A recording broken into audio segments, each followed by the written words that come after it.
He wasn't just a clown. Did you know one of America's deadliest serial killers used to perform at kids' birthday parties, dressed as a clown? They called him Pogo the Clown, the funny man, the entertainer, the guy every kid in the neighborhood knew by name. Parents said he had a gift, the way he made children laugh, the way he twisted balloons into animals, the way his painted smile seemed to shine brighter than anyone else's. But behind the paint, behind the smile, behind the bright red nose, was something far darker than anyone imagined.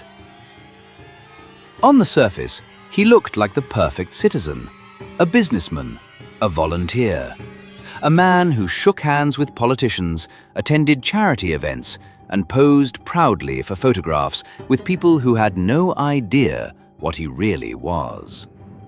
People trusted him. Kids adored him.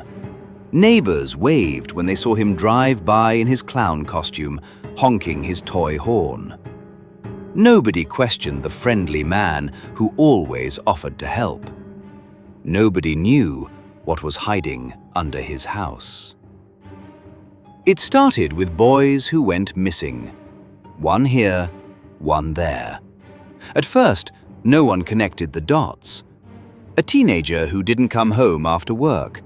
A young man who told his parents he'd found a job, but never returned. Some were last seen walking alone. Some vanished on their way to school or a friend's house.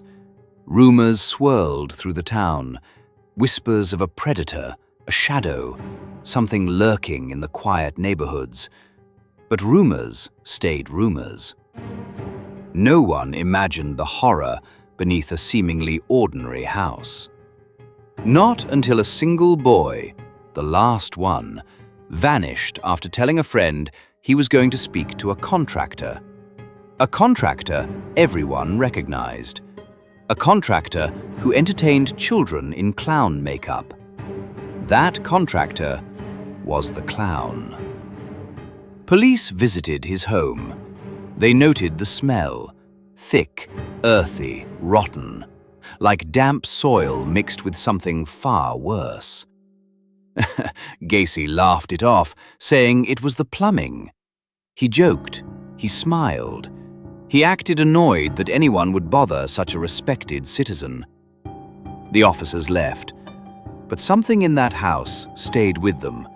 Something that felt wrong. Something that felt like it was breathing in the walls.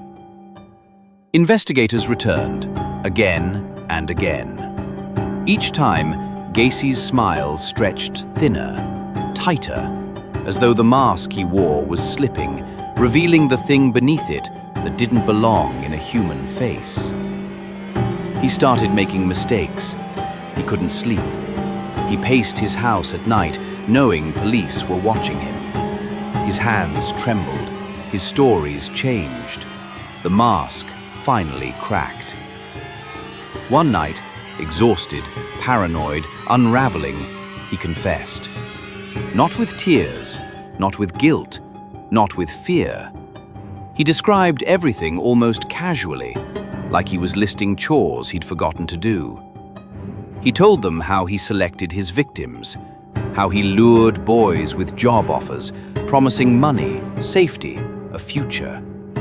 How he would ease their fears with jokes, with smiles, with the same voice he used at children's parties.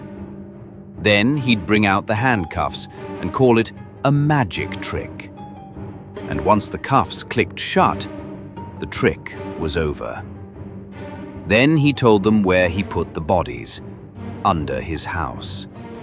The officers crawled beneath the floorboards, their knees sinking into cold, damp earth. The smell hit first, a suffocating wave that made their eyes water. Then their shovels struck something soft, something that wasn't dirt. A shoe, cloth, skin. One body, then another, then another. A graveyard beneath a family home.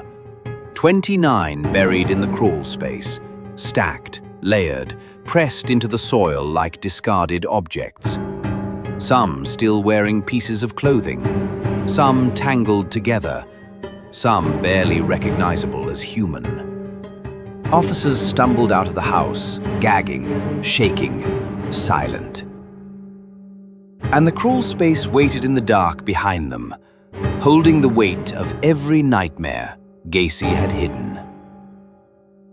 But he didn't stop there. When the crawl space filled up, he found other places to leave the bodies. He kept going, he kept hunting, he kept smiling.